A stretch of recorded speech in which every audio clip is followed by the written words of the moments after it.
Welcome to our channel. Today we how to register with Cloudera Data Platform, complete guide step by step clearly.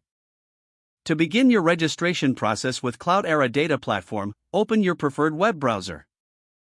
Navigate to the official Cloudera website.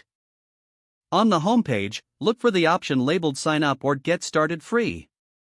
Click on that button to initiate the registration process. You will be redirected to a sign up page. Here, you will need to provide your email address. Make sure to use a valid email that you have access to. Next, create a strong password for your account. Confirm your password by entering it again in the designated field. After filling in your email and password, you may see an option to select a subscription type. Choose the one that best fits your requirements. Once you have made your selection, locate and click on the Create Account button. You may receive an email from Cloudera to verify your account. Check your inbox for this verification email. If you don't see it right away, check your spam or junk folder. Open the email and click on the verification link provided. This will direct you back to the Cloudera website. Now, you might need to fill out additional information, such as your name and organization. Complete this section as accurately as possible. You may also be asked for your billing information, depending on your subscription choice.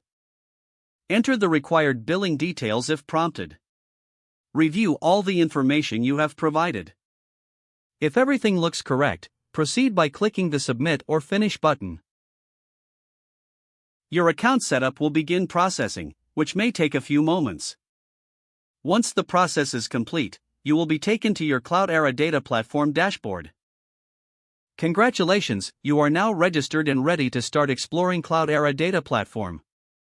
If the page does not load, refresh the browser or try again in a private or incognito window.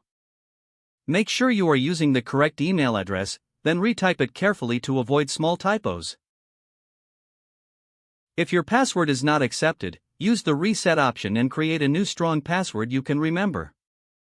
Don't forget to like this video and subscribe to our channel for more step-by-step tech guides.